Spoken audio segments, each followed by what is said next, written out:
ഇവിടെ ഈ പെണ്ണ് ഈ ജീവിയുടെ വായിൽ ഒരു വജ്രക്കമ്മൽ വെച്ചു കൊടുക്കുകയാണ്. പെട്ടെന്ന് അതേപോലെയുള്ള കുറേ വജ്രങ്ങളും ഉണ്ടായി വരികയാണ്. ഇതാണ് കൺവെർട്ടർ ജീവികളുടെ അവസാന കണ്ണി.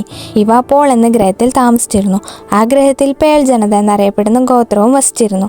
അവർ മുത്തുകൾ ശേഖരിച്ച് കൺവെർട്ടർ മൃഗങ്ങളെ ഉപയോഗിച്ച് ആ മുത്തുകൾ ഇരട്ടിയാക്കുകയും അവയുടെ ഊർജ്ജം ഭൂമിയിലേക്ക് തിരികെ നൽകുകയും ചെയ്തിരുന്നു. എന്നാൽ ഒരു ദിവസം അവിടെ യുദ്ധമുണ്ടാവുകയാണ്. മനുഷ്യന്മാർ തുടങ്ങിവെച്ച ആ യുദ്ധം പേൾ ജനതയുടെ ജീവിതം തന്നെ മാറ്റിമറിച്ചു.